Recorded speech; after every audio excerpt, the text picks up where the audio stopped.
murid pun fokus pada guru. Tapi saat murid tidak bisa, akhirnya guru marah-marah. Kamu ini nak, ustazah, ustadz udah membuat RPP, strategi pembelajaran, media pembelajaran udah penuh ini seperti ini. Kamu kok nggak bisa-bisa? Bodoh banget sih kamu nak. Akhirnya marah. Ini guru kepada murid. Kenapa? Karena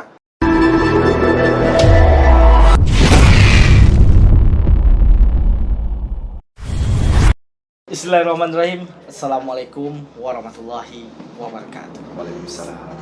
Selamat datang di Harry Fadli Podcast. Baiklah pemirsa, pada sore hari ini kita akan berbincang santai kembali bersama salah satu sahabat saya. Mungkin beliau sering disebut dengan panggilan Ustadz, karena walaupun beliau bukan tamatan dari pondok pesantren, tapi saat ini beliau mengembang amanat yang sangat berat sekali, yaitu sebagai Ketua Yayasan Andalas Cendekia. Kita sambut langsung Ustadz kita, Yusuf Effendi. Assalamualaikum warahmatullahi wabarakatuh. Waalaikumsalam warahmatullahi wabarakatuh. Masya Allah. Alhamdulillah. Apa kabar Ustadz? Alhamdulillah, sehat sekali Pak Eri. Masya Allah, senang sekali saya bisa berjumpa dengan Pak Eri. Dan begitu juga saya senang sekali bisa berjumpa dengan Ustadz. Alhamdulillah. Dengan kesibukan Ustadz, kita sempat berkomunikasi. Semalam Ustadz ada kegiatan di Payakumbuh, Ya. dan pada hari ini Ustadz bisa hadir di Harry Fadli Podcast ini. Suatu kebanggaan bagi saya. Masya Allah, setelah beberapa waktu Pak Eri menghubungi, akhirnya Sampai baru- juga. Alhamdulillah. Saya sangat tertarik sekali ingin mengupas, yaitu tentang siapakah Ustadz Yusuf Effendi ini. Masya Allah. Boleh cerita kepada Mas pemirsa yang ada di rumah, ingin mengenal nama antum, biografi lah antum lah sekilas. Masya Allah. Saya ini al-fakir ya, orang yang sedikit ilmunya banyak dosanya. Masya Allah. Jadi maka dengan itu saya dulu ditakdirkan oleh Allah, memang sekolahnya di SD, SMP, SMA, kuliah di Fakultas Pertanian. Fakultas Pertanian ya Ustadz? Fakultas Pertanian. Dan saat di Fakultas Pertanian itu pun saya termasuk Mapala. Tahu Mapala kan? Tahu. Apa? Bagian apa namanya yang panjat gunung itu kan? Oh bukan. Saya Mapala mahasiswa paling lama. Iya. 7 tahun baru tamat. 7 tahun baru tamat. Iya. Ketika 6,5 tahun nggak tamat-tamat, saya kasihan sama bapak saya. Saya telepon bapak saya, Pak, saya nggak tamat-tamat. Saya kasihan sama bapak telah membanting tulang memeras keringat untuk saya, tapi saya nggak tamat-tamat, Pak. Terus bapak saya bilang, terus apa yang harus saya lakukan? Saya hanya minta restu bapak saja. Restu apa, Sur? Menikah, Pak. Hah? Iya. Udahlah, kamu belum tamat mau menikah pula kamu, kata bapak saya. Iya. Bener sampai kamu menikah? Bener. Sudah ada calonnya? Belum. Belum ada calonnya tapi mau menikah. Karena memang waktu itu kisah cinta saya seperti di ayat-ayat cinta itu, Pak Eri. Jadi bukan sistemnya ketemu di kuliahan, bukan? Bukan. Saya nggak pacaran. Saya hanya punya ustadz. Saya telepon ustadz saya. Ustadz, saya mau nikah, Ustadz. Oh, kalau begitu, Sob, buat proposalnya. Hah? Proposal? Proposalnya isinya biodata dan kriteria istri bagaimana yang diinginkan. Kemudian saya tulis kriterianya. Gak apa-apa cantik, gak apa-apa kaya, gak apa-apa manis. Yang penting solehah, gitu. Iya. Iya kan, yang penting kan solehah. Betul. Yang soleh yang bahaya kan. Iya. Yang penting kan istrinya solehah. Betul sekali. Kemudian saya kirim kepada ustadz saya. Seminggu kemudian saya dapat biodata gadis manis plus soleha. Dan rupanya gadis manis plus soleha itu anak seorang kasat bimas polisi di Nanggro Aceh Darussalam. Wow. Dan saya tidak tahu bagaimana cara melamarnya, karena pada waktu itu mahasiswa kere. Iya. Saya nggak punya uang, Pak Eri, tapi saya hanya punya Allah. Keberanian dan di hati ada Allah yang Ada menentukan Allah. kita untuk ke sana ya. Iya, dan saya bilang ke Allah, ya Allah ya Tuhanku, ku tagih janjimu ya Allah. Kalaupun aku menikah karenamu ya Rob, mohon mudahkan ya Allah. Dan ternyata saya dapat inspirasi. minta nomor telepon bapaknya. Dan saya telepon bapak itu, saya komunikasi, saya lamar anaknya pakai telepon saja. Via call. Alhamdulillah saya diterima. Tapi tidak selesai sampai di situ. Orang Aceh sama dengan orang Pariaman. Kalau orang Pariaman, laki-lakinya dibeli. Kalau orang Aceh, perempuannya. Dan saya ditantang, Sob, kalau kamu nikahi anak saya, maharnya apa? Dia bilang, harusnya maharnya 25 gram emas dan uang 15 juta. Kemudian saya bilang, siapa? Insya Allah bisa. Setelah ngomong bisa, saya bingung cari uang di mana. Posisi dalam keadaan kuliah, pengen menikah, dan dimintanya mahar. Dan saya sekali lagi, saya hanya punya Allah.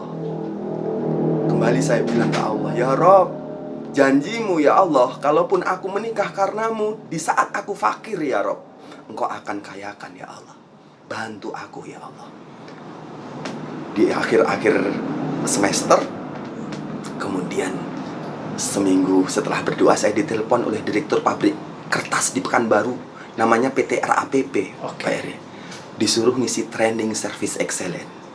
Alhamdulillah 3 hari dikasih uang 30 juta. Masya Allah. Akhirnya tepat 4 November 2007 saya menikah. Alhamdulillah. Setelah menikah, istri saya udah tamat, saya juga belum tamat. Dan herannya 3 bulan setelah menikah saya tamat. Mungkin kalau nggak menikah saya nggak tamat-tamat. Maka saya suruh para mahasiswa yang belum tamat segeralah menikah. Insya Allah tamat ya. Insya Allah tamat ya. Kalau nggak tamat ditamatkan. Ya, karena dorongan dari seorang istri ya. Betul. Karena suksesnya seorang laki-laki ini ada kesuksesan di belakang seorang perempuan. Akhirnya jadi sarjana pertanian. Gitu. Asik. Iya. Gitu Pak Eri.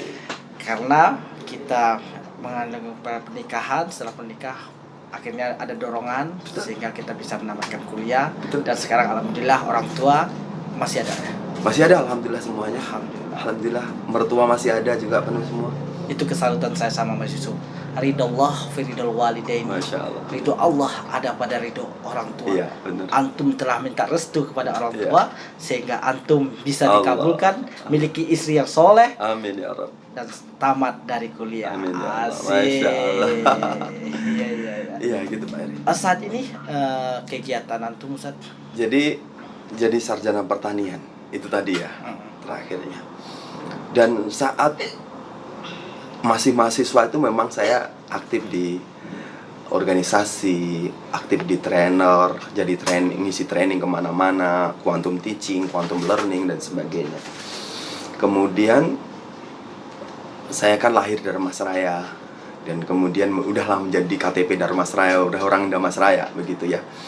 Kemudian melihat Darmasraya, mulai dari mahasiswa, kebetulan waktu itu saya ketua Forum Komunikasi Mahasiswa Darmasraya. Mulai ngadain pelatihan pendidikan dasar kepemimpinan Islam, dan kemudian saya ikut dalam SP2WB pada waktu itu, sarjana dan pemuda wajib sarjana dan pemuda penggerak wajib belajar 9 tahun. Dan pada waktu itu Pak Eri, Darmasraya banyak yang tidak tamat belajar 9 tahun.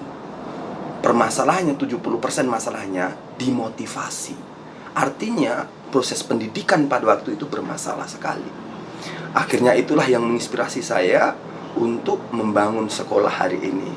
Namanya SD Islam Terpadu Andalas Cendekia dan SMP Islam Terpadu Andalas Cendekia. Selain itu, kami melihat melalui beberapa kegiatan itu, selain pendidikannya bermasalah pada waktu itu, juga karakter yang kami merasakan prihatin, sehingga kita punya visi untuk mendirikan Andalas Cendekia itu menjadikan generasi unggul berkarakter Al-Quran. Itu visi dari sekolah Andalas Cendekia. Sangat bagus sekali. Dari awal mula bahwasanya di Darmasraya ini banyaknya anak-anak putus sekolah karena bukan ekonomi. Ekonomi Darmasraya sangat tinggi sekali. Betul. Padahal lagi di tahun-tahun dahulu. Betul. Karena di sana ada tambang, ada apa semua. Betul. Sangat bagus sekali. Tapi yang mendorong adalah motivasinya. motivasi. Dari orang tua, Mm-mm. dari apa semua. Betul. Akhirnya timbullah SD Andalas Cendekia. Iya, benar. Sekarang menjadi ketua Yayasan Andalas Cendekia. Cendekia. Iya, begitu. Selain menjadi ketua yayasan, saya melihat Mas Yusuf sering berbicara. Itu adalah mungkin sebuah hobi ketika di kuliah dahulu, memberikan saran kepada masyarakat tentang apa semuanya. Itu sampai saat ini masih berjalan. Iya, alhamdulillah Allah masih izinkan, Allah masih amanahkan itu Pak Eri. Ya, untuk menyampaikan training, misi pelatihan dan sebagainya.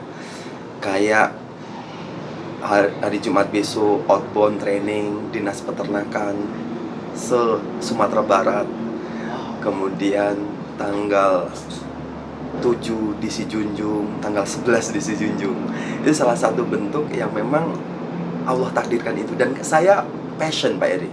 Ketika sudah ngisi pelatihan, ketemu anak-anak juga, begitu rasanya ada yang lepas begitu Pak Eri. Walaupun memang hanya lulusan sarjana pertanian. Ya. Kembali lagi pertanyaan yang Iya. ini saya nggak misalkan. Iya. Tapi gini Sat, dengan panggilan sebuah ustadz ini adalah tuntut yang sangat besar. Benar. Tidak mudah kita sembarang orang yang memanggil ustadz.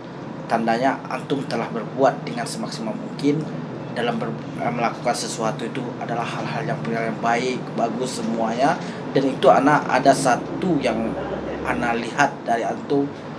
Pernah antum 2 bulan yang lalu melakukan sebuah status bahwasanya untuk membantu anak-anak yatim. Iya. Sebelum kita lari ke topik yang lain ya, tapi ini lebih poin bagi saya. Siap. Saya membahas bahwa antum pernah membahas tentang bantuan anak yatim. Dari itu, gerakan itu, kenapa kok bisa muncul dari antum? Atas dasar apa? Masya Allah. Ini bukan karena kami yang hebat. Ini bukan karena kami yang luar biasa Pak Eri. Ini justru mungkin karena banyaknya maksiat kami. Karena mungkin banyaknya dosa kami. Sehingga kami ingin lelah-lelah kami ini, jerih payah kita semua, para panitia dan para orang-orang yang bergerak untuk itu, ingin supaya Allah menghapus dosa-dosa kita, memberikan ridhonya Allah itu, menemani kita, menjaga kita. Karena ya Allah, ketika sudah bersama anak yatim itu Masya Allah, rasanya ada sesuatu pertolongan-pertolongan Allah itu. Dan yang kami lakukan ini, sekali lagi, itu bukan duit kami, Allah titipkan kepada kami. Kami hanya posting di Facebook, kami posting di story WA. Kemudian Allah kirim orang-orang baik, Allah kirim orang-orang yang memang Allah takdirkan untuk menghubungi kami. Ustadz, minta nomor rekeningnya Ustadz, kami ingin ikut untuk membantu anak yatim. Masya Allah, bantuannya luar biasa. Hanya dengan status Facebook, status WA, bisa mengumpulkan seratusan juta. Dan ini orang Dharmasraya. Masya Allah, artinya apa? Bahwa orang Dharmasraya banyak orang-orang baik, dan kemudian juga ingin bergerak bareng untuk membersamai anak yatim. Anak yatim ini, Pak Heri, adalah yang dikatakan oleh Rasulullah dalam hadis riwayat Bukhari, aku sama anak yatim seperti ini. Arti nanti di surga aku sama anak yatim seperti ini.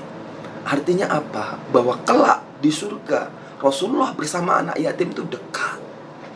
Nah, kalau kita pengen di surga kelak ingin bertemu dengan Rasulullah, menatap wajahnya, mengecup tangannya, memeluk dirinya, maka kita harus bersama anak yatim hari ini. Dan itu berjalan dengan lancar, dengan bagus sekali respon dari masyarakat dan masyarakat. Alhamdulillah. Jadi intinya bahwasanya saat ini adalah penggerakan untuk warga Dharmasraya ini yang perlu kita kuatkan lagi ya. Betul. Ini apakah akan hanya sampai saat ini atau akan berlanjut Ustaz? Kita udah 2 kali, Pak Eri. Sudah 2 kali antum melakukan ya? Ini 2 tahun ini kita lakukan untuk Yatim Fest. Untuk tahun besok, alhamdulillah sudah ada donatur. Untuk yatim fest lagi. Yatim Fest lagi. Untuk tahun besok, mudah-mudahan Pak Heri ikut nanti membarengi anak-anak yatim ya. Satu wahana Alinia Farm and Park itu udah disampaikan kepada saya, Ustadz, besok Yatim Fest tahun besok tolong di Alinia. Seluruhnya beliau menanggung. Beliau menanggung. Alhamdulillah. Dan anak yatim disuruh untuk main sepuasnya di situ. Masalah. Karena banyak anak yatim hari ini untuk datang ke Alinia Farm aja payah. Ya betul sekali. Dia nggak punya uang. Dan mereka bertanya, apa itu Alinia Farm? Nah, Kita betul. bertanya. Karena mereka melihat kawan mereka semuanya udah berkunjung ke sana. Iya betul. Tapi dia belum bisa merasakan. Belum bisa merasakan. Itu adalah program yang sangat bagus sekali, Ustaz. Betul. Kita kembali ke topik kita, yaitu masalah tentang pendidikan yang ada di Andra Cendekia. Iya. Antum merangkai sebuah pendidikan ini di Andra Cendekia, umum dan agama ini berkeseimbangan atas bagaimana cara mengkonsepnya itu. Jadi salah satu ini kan berawal dari memang kerisauan kami, Pak Heri. Banyak pendidikan kurikulum kita itu banyak hanya mengajarkan orang pinter, tapi tidak mengajarkan orang berkarakter. Ada juga yang katanya sih mengajarkan orang karakter, tapi tidak menjadikan dia pinter. Akhirnya kita mencoba mengkolaborasikan dia pinter sekaligus berkarakter. Masya Allah. Itu Pak Dan Heri. itu yang saya rasakan. Karena anak saya Masya Allah. berada di Andra Cendekia. Alhamdulillah. Sampai saat ini, beliau anak saya adalah perempuan. Sampai saat ini, ketika dia keluar, dia wajib pakai jilbab. Dan saya tidak pernah menyuruhnya untuk pakai jilbab. Dan dia meminta ada orang tuanya, Ma, harus pakai jilbab, kata Ustazah, katanya. Dan itu saya merasakan sekali. Terima kasih Ustaz, sangat bagus sekali. Itu harapan saya. Semoga sekolah-sekolah lain bisa menciptakan yang model itu. Iya. Sebenarnya sekali lagi Pak Heri, ini bukan kerja-kerja kita. Ini adalah cara Allah. Kami tidak bisa mengubah anak Pak Heri. Kami tidak bisa mengubah anak-anak yang Allah takdirkan berada di Andra Cendekia. Tidak bisa. Nabi Nuh gak bisa merubah anaknya.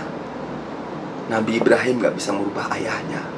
Nabi Muhammad tidak bisa merubah pamannya. Apalagi kita, makhluk akhir zaman ini, yang banyak dosanya ini, pasti tidak akan pernah bisa merubah anak-anak kita. Yang bisa merubah hanyalah Allah Subhanahu wa Ta'ala. Tugas kita adalah merayunya, merayu Allah.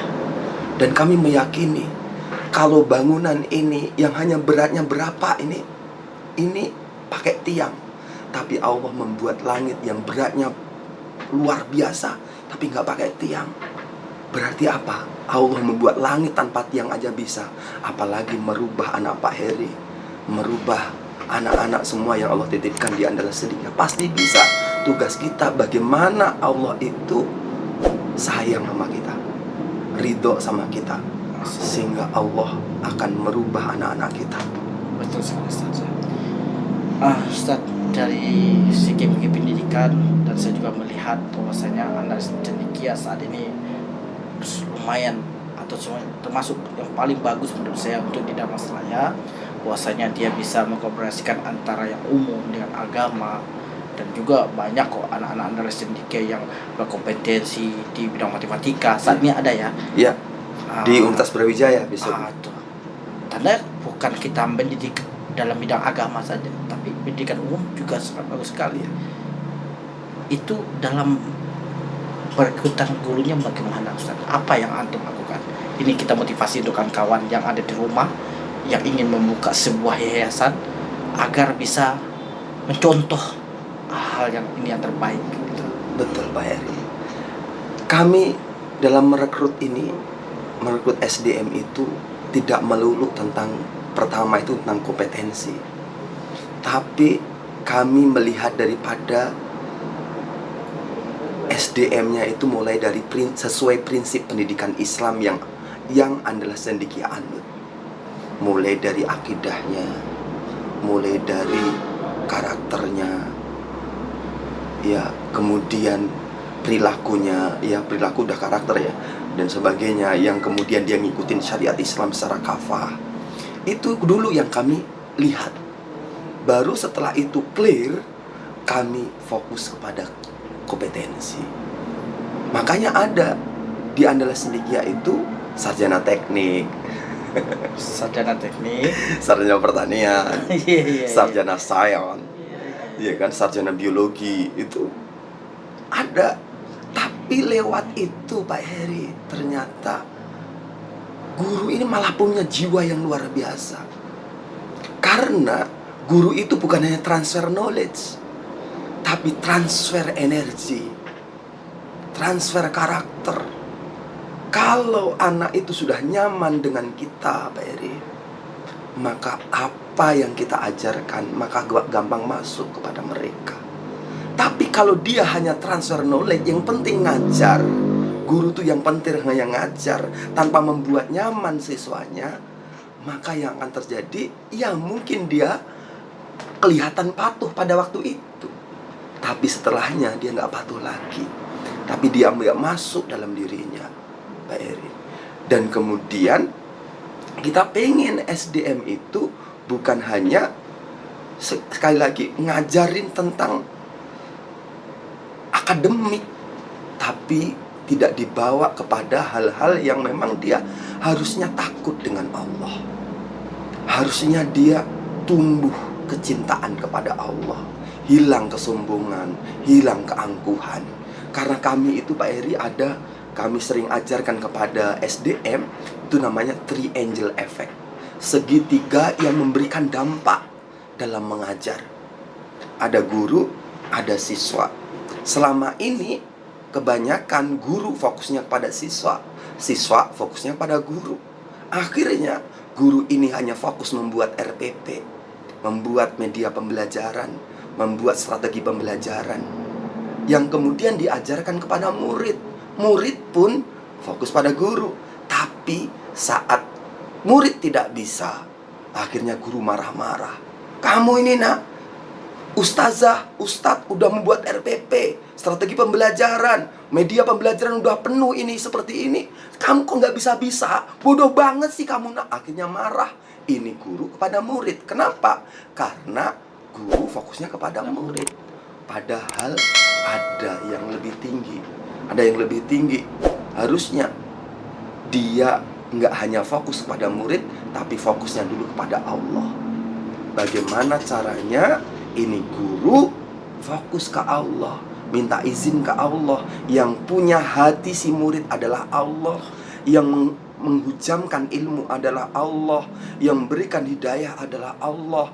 Maka tugas guru adalah minta ke Allah, izinkan, minta izin kepada Allah, minta ridho kepada Allah, dan mengenalkan murid juga kepada Allah. Bukan hanya kenal pada gurunya, tapi kenal kepada Allah. Kalau murid kenal kepada Allah, maka dia ada atau tidak adanya guru, dia akan tetap belajar dengan Betul baik. sekali. Betul nggak? Betul sekali. Maka itulah triangle tadi. Iya, triangle effect. Murid dan guru, Allah di tengah-tengah. Iya, Seluruhnya menuju kepada yang atas. Iya. Maka bersatulah. Mm-mm. Combine dia Komben. bersama-sama. Bahkan ketika murid itu paham bahwa menuntut ilmu itu wajib, maka dia benar-benar dalam menuntut ilmu. Karena ada hadisnya kan, tolabul ilmi faridotun ala kulli muslim. Menuntut ilmu itu wajib bagi orang muslim. bagi orang muslim, baik laki-laki maupun perempuan.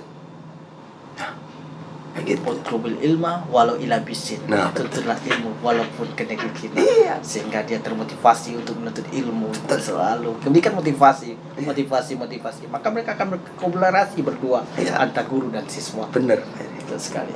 Ustaz, tetapi Ana melihat di sekolah ini ada siswa yang bukan kita membeda-bedakan. Semua manusia yang ada di muka bumi ini adalah sama di muka Allah. Di mata Allah semua sama. Tapi mungkin dari ada yang kurang kategorinya, ada anak-anak yang autis. Itu kok Anda sendiri mau menerima? Atas dasar apa? Karena itu akan menjatuhkan nilai dasar dari sebuah sekolah. Karena mengatakan, ada anak autis nah, malas sekolah. Akan timbul embet-embet itu dari masyarakat. Apa nggak akan takut Anda sendiri ya? Atau atas dasar apa Anda? Iya Pak Eri. Pertama, 2 tahun pertama Anda Sendikia berdiri ini menolak anak berkebutuhan khusus kayak gitu, menolak anak istimewa kalau saya mengatakan, karena dia memang spesial, karena memang dia beda. Tapi setelah itu saya merenung dan saya menangis. Kenapa? Saya itu hanyalah manusia, tapi berani-beraninya ngeklaim ciptaan Allah. Ini anak seperti ini anak seperti ini. Emang kita ini siapa ngeklaim seperti itu? Dan saya nangis. Akhirnya kami berpikiran, tidak ada produk Allah itu yang gagal. Produk Allah itu masterpiece. Produk Allah itu sempurna. Kita saja yang belum tahu cara berkomunikasi dengan mereka. Akhirnya kami terima, Pak. Ada anak autis, ada anak speed delay, ada anak diskalkulia, disleksia. Dan kemudian setelah itu kami membaca lagi, ternyata undang-undang negeri ini Pak Eri mengatakan negara menjamin seluruh warga negaranya dengan pendidikan yang layak. Betul sekali. Nggak ditentukan itu autis, speed delay, diskalkulia, disleksia, nggak ditentuin. Semuanya ya dijamin oleh pemerintah, oleh negara kita. Maka bila suatu daerah, ya sebuah daerah pemerintahan dan tidak mengakomodir orang-orang yang seperti itu, maka kita menyalahi undang-undang dan juga berani-beraninya kita mengklaim produknya Allah. Betul sekali. Gitu. Allah. Atas dasar itu Iya. sangat mulia sekali. Dan itu saya jempolkan untuk Anda sendiri ya. Bisa hingga sampai saat ini mungkin ada pelayan khusus terhadap mereka atau apa semua orang tua memiliki. Dan saya lihat setiap manusia itu memiliki kelebihan. Betul, Pak. Jadi kita jangan pernah mengklaim. Betul itu yang apa yang Ustaz sampaikan tadi itu. Dan setiap sekolah mempunyai kelebihan-kelebihan tertentu. Di antara cendekia Senin sampai Jumat itu adalah kegiatan pembelajaran. Di hari Sabtunya untuk ekstrakurikuler. Bagaimana penentuan terhadap anak-anak ekstrakurikuler? Apakah anak-anak memilih atau bagaimana? Iya, untuk ekstrakurikuler terutama untuk anak SD adalah memilih. Dia memilih maunya apa. Kadang-kadang kan yang namanya anak SD kan belum kadang ikut teman, kadang ini sebagainya. Akhirnya kita terus silahkan dia memilih. Setelah itu dia setelah mengikuti, ada yang nggak enak Ustaz, mau pindah, ya nggak apa-apa pindah. Yang penting anak itu tersibukkan dengan hal-hal yang bermanfaat, hal yang luar biasa, dibandingkan daripada anak kita sibuk dengan gadgetnya, dengan game online dan sebagainya. Sekarang ini kan ya Allah, maraknya ya, marak dengan seperti itu. Jadi penentuan sekuler diserahkan kepada anak-anak seluruhnya ya. Seluruhnya. Sehingga pilihlah kalau dia pengen pindah-pindah apa-apa. segala bentukan. Dan saya mendengar bahwasanya di Adalah Sendikia saat ini udah mulai tumbuh-tumbuh anak-anak untuk menghafal Quran. Iya. Itu ada khususnya atau tidak? Ya, untuk pendidikan Al-Quran, alhamdulillah kita punya lembaga semi otonom. Lembaga semi otonom ini diasuh oleh Ustadz Febri Uljabi yang hari ini talaki dengan seorang syekh dari Madinah. Dia mudah-mudahan sebentar lagi dapat sanadnya yang nyambung dengan Rasulullah. Beliaulah yang merencanakan, ya melaksanakan, mengevaluasi program-program Al-Quran. Mulai dari tahsinnya, bagaimana tahsinnya itu dia dengan tahsin yang bagus, tajwidnya, makhrajul hurufnya, begitu baru setelah itu tahfiznya. Tahfiznya ya dengan dipastikan SDM yang pas. Karena banyak guru tidak bisa ngajar untuk Al-Quran. Betul. Itu dipastikan banget oleh Ustadz Febri Uljabri.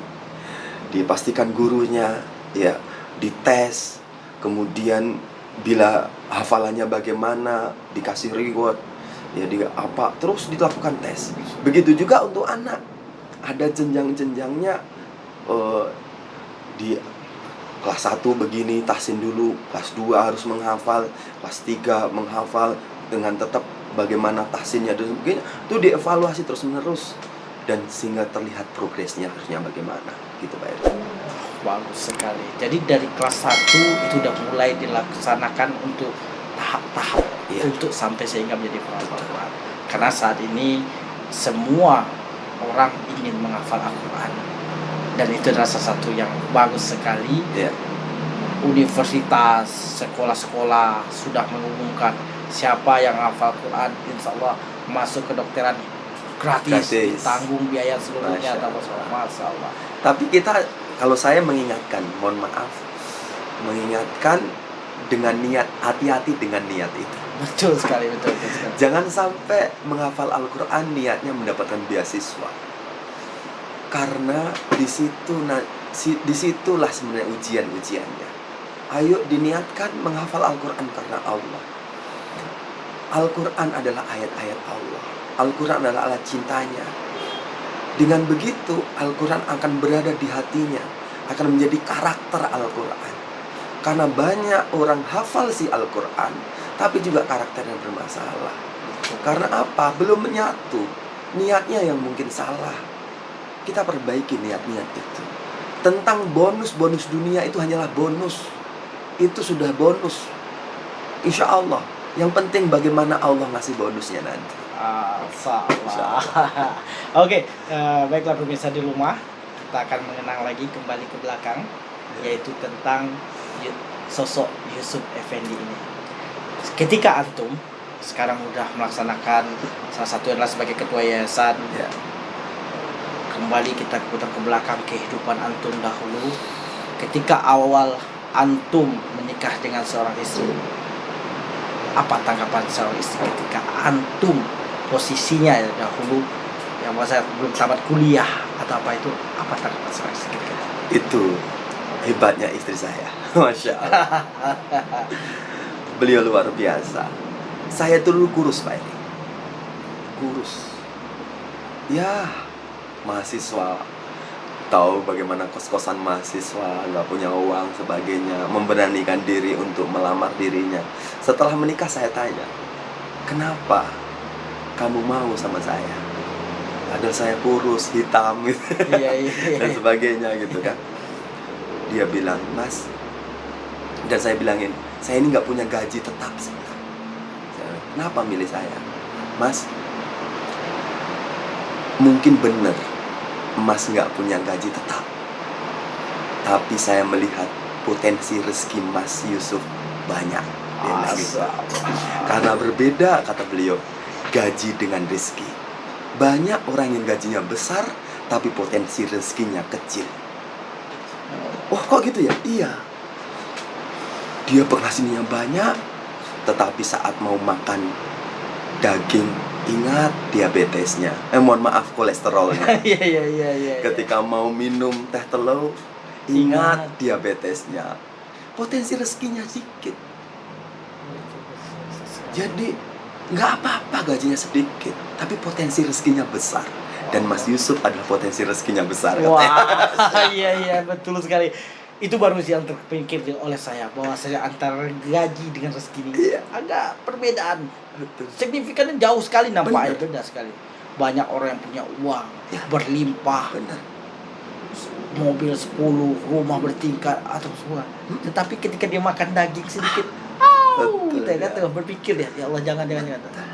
Tapi ada orang, tanda yang rasa syukur yang perlu kita tanamkan pada diri kita sendiri. Benar. Dan istri antum sangat bersyukur mendapatkan antum. Masya Allah. Jangan, ya alhamdulillah bersyukur. Yang takutnya dia bersabar benar. Iya betul sekali. Alhamdulillah bersyukur. Alhamdulillah ya. Harapan yang belum dicapai oleh Anda sekiannya apa Ustaz? Mimpi saya itu hadir ke depan itu pemimpin-pemimpin berkarakter Al-Quran, Pak Eri.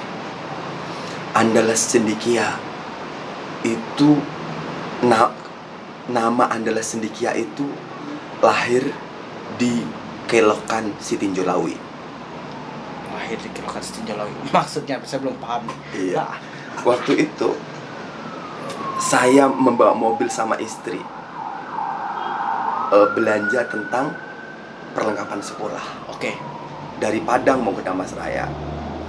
Dan waktu itu nama sekolah itu belum ada.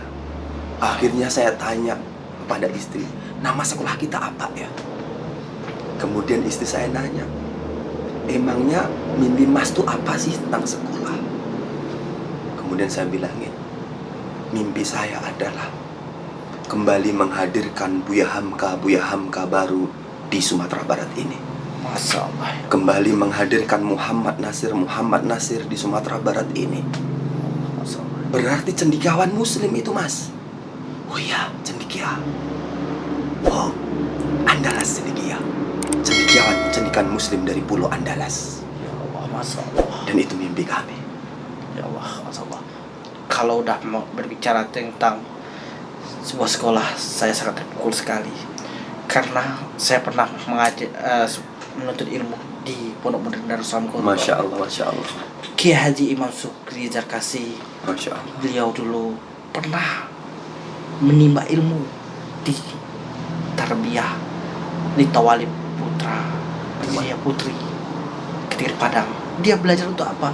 Yaitu kepada Minangkabawi ya, Iya. Tuan Muhammad Amka. Bahasa saat ini sosok-sosok itu udah mulai hilang Iya, di daerah Sumatera Barat ini. Iya.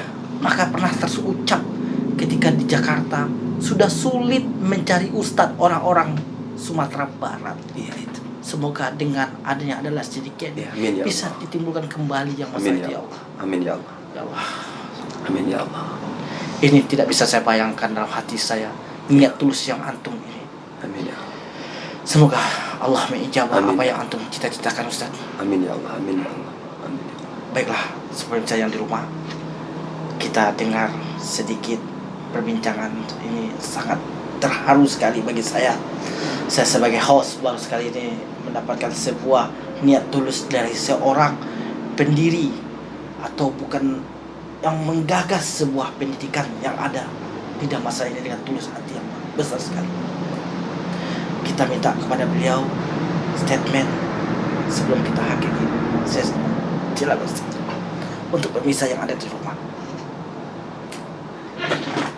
Masya Allah. Saya juga terharu, Pak Eri.